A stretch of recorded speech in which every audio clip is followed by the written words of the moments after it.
Ellen DeGeneres is facing backlash for a new scandal. Elon Musk thinks he has COVID. And a hostage situation at a Ubisoft building has left everyone scratching their heads. But before we get into all of that, make sure you smash that like button because it really helps us out. First, we're going to start off with Ellen. So right off the heels of Ellen's near career-ending scandal, she's back in the news again, and not for a good reason.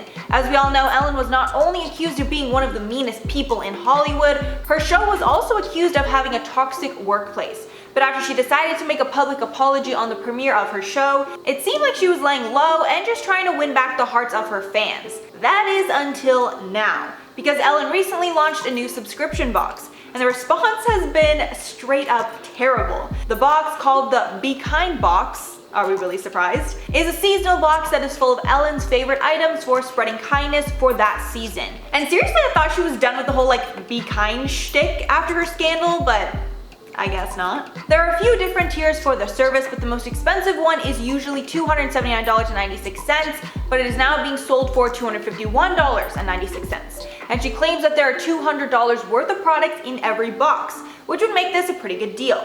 Her most recent fall box contained a painting set, earbuds, collapsible cup, and a gold hope necklace. And even though celebrities like Kris Jenner are praising the box online, many fans are incredibly disappointed. They're underwhelmed by the products and irritated by the terrible customer service, with customers taking out their frustrations on the Ellen Shop's Instagram page, with people writing comments like, "My earbuds don't work and I cannot get a hold of anyone," and "I got sent a second summer box instead of the fall box. Emailed customer service 4 times but nobody is responding. And my headphones don't work at all. Not impressed with this box at all." And even though there are obviously tons of issues with the contents of the box, Ellen and her team either don't seem to care or they can't respond to everyone that is contacting them about the terrible item. And to add on to this scandal she's currently going through, it seems that the toxic workplace allegations did affect her show's ratings. And apparently her show's ratings are currently 38% less than they were this time last year. And with more people at home able to watch her show, that's really bad.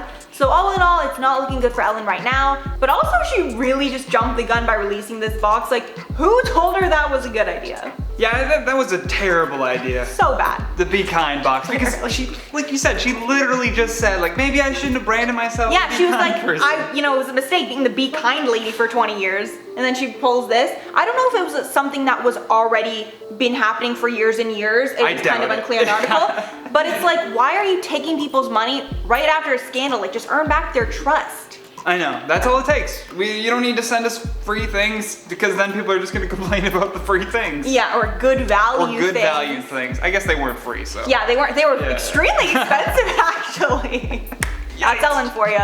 But either way, let's move on to some Ubisoft news. Oh yes. Typically, Ubisoft is the one digitally creating uniformed police for video games like their Tom Clancy series. However, recently they had the real thing barge right through their front doors. A large number of Montreal police, some in tactical uniforms and armed with weapons and shields, responded to a call at the office building of the video game development company. Earlier on in the day, police tweeted, "Police operation in progress at the corner of Saint Laurent and Saint Viateur. We ask people to avoid the area. The SPVM currently validating information and further details will follow." Not too long after the 911 call that was sent to police was confirmed to have been a hoax the whole time. After the tactical team had evacuated the building, they discovered no threat and no one was injured. Although the specifics of the hoax still remain unclear at this point in time, reports did say that dozens of people were seen afterwards apparently barricading themselves on the roof of the building. They had even used large objects to block the door from opening onto the roof. Kinda smart if you think that there's an active shooter in the building. The managing director of Ubisoft Montreal released a statement on Friday evening saying,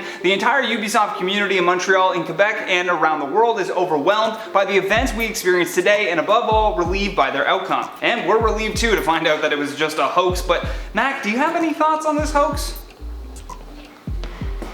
Oh, there you are. Mac doesn't play games, so it... No, we established that earlier. Yeah, did you call in this hoax? No, but yeah, I heard about the situation on Friday and then I came in seeing it was a hoax. I was like, what happened in between that time? It's like we need that right now, you know what I mean? Seriously, 2020 is bad enough. Whoever did that, you are awful. Terrible Seriously. idea. But now over to Mackenzie for that story on Elon Musk.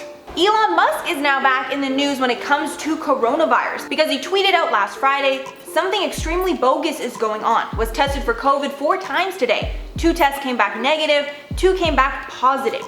Same machine, same test, same nurse. Rapid antigen test from BD. And although tons of people were alarmed at that tweet, apparently the fact that rapid tests such as the one that he took are not as reliable is a very well-known thing. And this is another incident that is causing many to think that he is fear-mongering about the virus. One PhD's response to Elon's tweet read, "Rapid antigen test trades sensitivity for speed. They return a result in less than 30 minutes, but can only detect COVID-19 when you're absolutely riddled with it. What's bogus is that Space Karen didn't read up on that test before complaining to his millions of followers." And because of that response, Space Karen is now going viral, and images like this are making rounds online. And even though most of the time Twitter can be pretty awful, it's times like this when I remember that it's definitely the funniest app out there. And some tweets of Elon's later in the weekend have many thinking that he most likely has tested positive for the virus. I'm still laughing at Space Karen.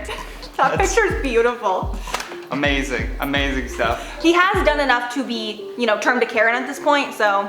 I mean, he's also done a lot of really positive stuff, but very true. The internet doesn't care. Yeah. Sorry, Elon Musk. Yikes. But with that though, let's check out some of your comments from our last weekly roundup. Chris Davis said, "I love the chemistry of the IO team." That chemistry is because we're all good friends. Yes. Love each other. No, we actually do, seriously. Like, squad up, the IO team is the best squad. You would be able to tell. It would be very easy to tell if two hosts did not like each other and had to be in a video together, so. Cypressina says, "I completely agree with Johnny in regards to the animal exploitation thing. People doing that is one of the reasons animal rescues, sanctuaries have to exist. Just going to pretend PETA wasn't mentioned, they're terrible." Yeah, the PETA mentioning, I mean. You gotta mention them. You gotta mention them. They serve a purpose, right? Sometimes they overstep their boundaries, but like, what organization hasn't done that? Yeah, definitely. At the end of the day, they're trying to protect animals and their well-being, so we applaud them for that. Yeah. Then Sophia said, "Everyone should wear a suit next weekly roundup. Suit up just like Barney Stinson said." I'll be here in a suit. I don't know about everybody else. I'm just not even sure if I own one anymore. I haven't worked at kind of an office job in so long. Yeah, I probably have a blazer, but no, I don't know that it actually fits me anymore. I mean, it's been quarantine. I've definitely gained a few, seriously. We're gonna need to start a GoFundMe for these blazers. Guys, help me out down below. Either way, thank you guys so much for watching. I've been your host, Johnny Rogers. And I'm Mackenzie Smith. Until next time, stay classy. Bye. Police operation in progress at the corner of Saint Laurent and, anyone French? Yeah, Saint Laurent and Saint, Viateur? Yeah, that sounds good. Okay. Police operation in progress at the corner of Saint Laurent and Saint Viateur. Okay, gotta get my French right. Or not as well. Oh. Who the is that? But with that though, let's check out some of your comments from the video titled, what is it titled? Oh, the last roundup. From our last week round, okay.